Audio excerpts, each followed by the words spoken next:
The memory of our escape still tormented me 9 months later. It did not matter that I'd found us shelter and work in Jersey, or that I'd kept us safe. Isabel was ungrateful, peevish, and vexatious. We argued about going after Ruth. Then we fought about it, and finally, in May, she ran away from me, taking all of our money. I twisted my ear so hard it was near torn from my head. No thoughts of Isabel, I reminded myself. Find that blasted road. I'd been looking for the back road to Albany since dawn.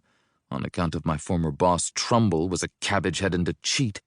The Patriot Army had hired him and his 2 wagons, one of them driven by myself, to help move supplies up to the mountains near Saratoga. Thousands of British soldiers waited there, preparing to swoop down the Hudson, cut off New England from the other states, and end the rebellion.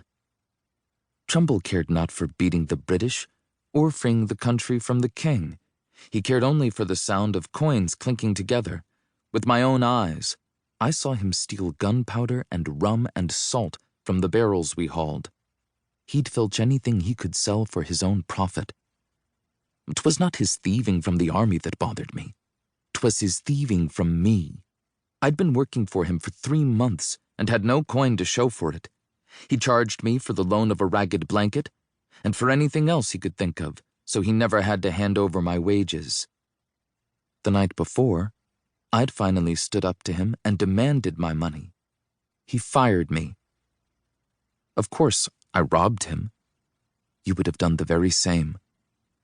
I stole an assortment of spoons and 4 shoe buckles from his trunk after he fell asleep muddy in drink and snoring loud as a blasting bellows. I put my treasures in the leather bag that held Isabel's collection of seeds and her blue ribbon, both left behind in her haste to flee from my noxious self. The leather bag went into my empty haversack, which I slipped over my shoulder as I crawled out of Trumbull's tent. I had walked for hours in the dark, quite certain that I'd stumble upon the road within moments. The rising sun burned through the fog, but did not illuminate any road for me, not even a path well worn by deer or porcupines. I climbed up a long hill, stopping at the top to retie the twine that held my shoes together. Should have stolen Trumbull's boots, too. I turned in a full circle. Most of the forest had leafed yellow, with a few trees bold-cloaked in scarlet or orange. No road. Had I been in my natural environment, the cobbled streets of Boston or New York, I could have easily found my way by asking a cartman or an oyster seller. Not so in this forest. I headed down into a deep ravine, swatting at the hornets that buzzed round my hat. The ravine might lead to the river, and a river was as good as a road, only wetter. Because I was the master of my own mind, I did not allow myself to believe that I might be lost, nor did I worry about prowling redcoats or rebel soldiers eager to shoot. But the wolves haunted me. They'd dug up the graves of the fellows killed in last month's battle at Freeman's farm and eaten the bodies. They'd eat a living man, too. A skinny lad like myself wouldn't last a minute if they attacked. I picked my way through the brush at the bottom of the ravine, keeping my eyes on the ground for any sight of paw prints. Crack! I stopped. Gunfire? Not possible. I was almost certain that I was well south of the dangerous bit of ground that lay between the 2 armies. Crack! Heavy boots crashed through the forest. Voices shouted. Crack! Boom! An angry hornet hissed past my ear and smacked into the tree trunk behind me with a low thump. I froze. That was no hornet. 'Twas a musket ball that near tore off my head. The voices grew louder. There was no time to run.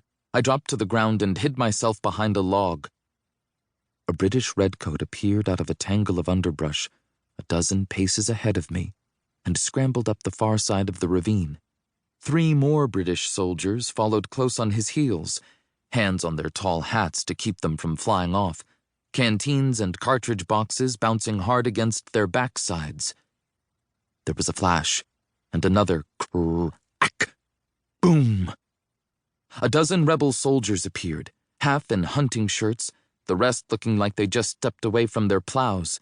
Smoke still poured from the barrel of the gun held by a red-haired fellow with an officer's black ribbon pinned to his hat. There was a loud shuffling above.